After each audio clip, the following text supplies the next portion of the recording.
Hello everyone, my name is Evoli, and standing next to me is the most adorable esports journalist in the whole wide world. I'm talking about EdwardStarcraft, of course. How are you doing, Ed? Hey, I'm doing great. How are you doing? I'm doing pretty well. Finals are going to start pretty shortly. We actually might be missing the finals doing this interview.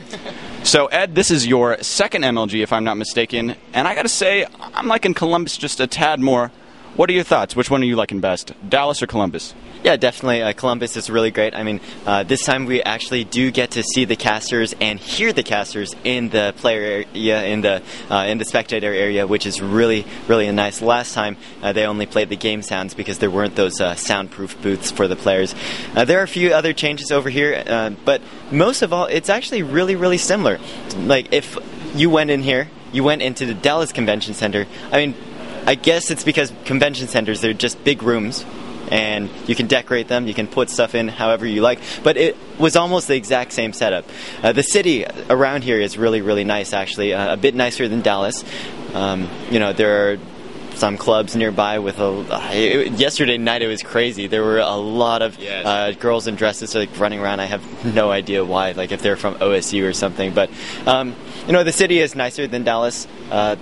No one was really worried about getting mugged or anything. Not that I was worried in Dallas. I've been to Dallas like 3 times at that exact convention center, and I didn't see much of a problem. But some people were worried, and this is definitely a nicer city.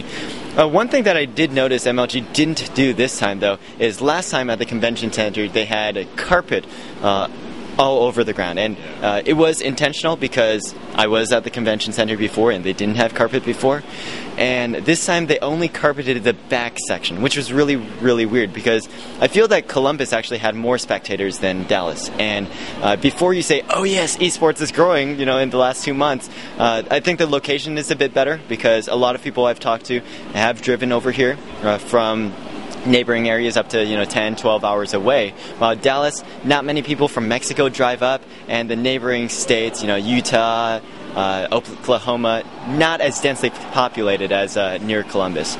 But anyways, with the more spectators, there's a bigger atmosphere. With hearing the casters, you can have that bigger atmosphere as well.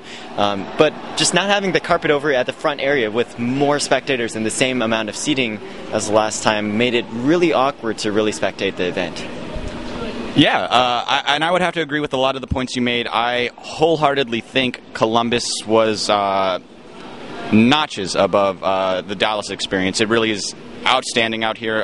The crowd is going crazy. The improvements that they made between Dallas and Columbus are innumerable. It's fantastic in there. The crowd's going apeshit all the time. It's a really fun experience.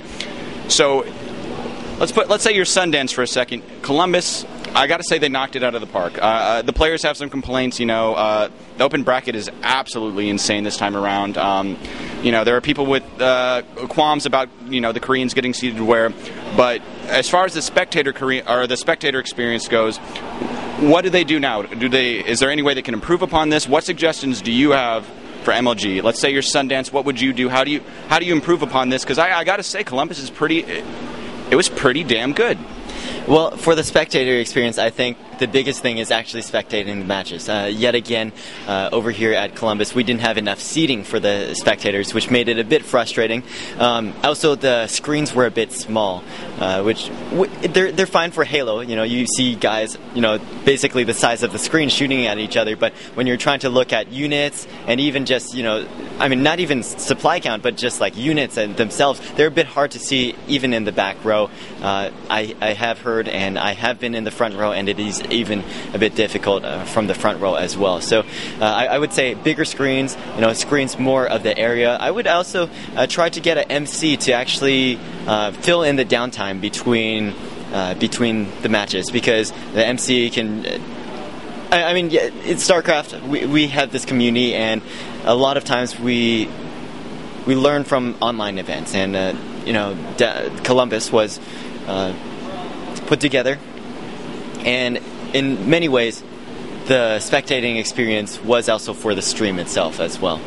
So if you had an MC, for example, in between, then you could basically bridge the gap a lot better, be able to announce the entire plays I think it would feel more like a true sporting event. Okay. But yeah, just more areas to spectate. If you could put TVs all around showing the stream. We only had one of the set of casters. They alternated between Day 9, DJ Wheat on the main screen, and Tastosis on the streams.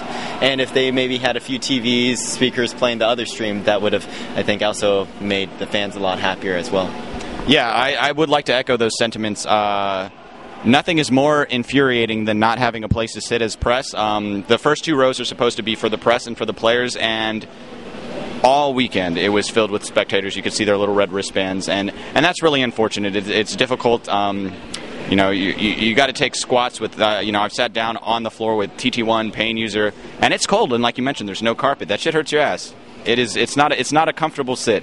And I'd also agree that I wish that I could have listened to the second stream a little bit. There are a couple of games that I really wanted to hear, casted, or cast rather. Casted isn't a word, by the way, and you just can't, because they only play the main stage games here at the venue.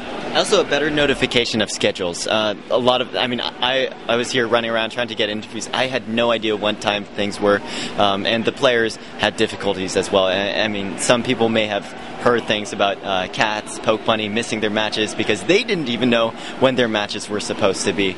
And there is this one board that is usually surrounded by a lot of people with vague information about schedules. But, if there's something like, you see at an airport and it's like, oh yeah, we're going from Columbus to Seattle at 4:15 p.m., that would be a lot better. Even if they had a Twitter feed or something just on more screens areas, it would be easier for spectators as well.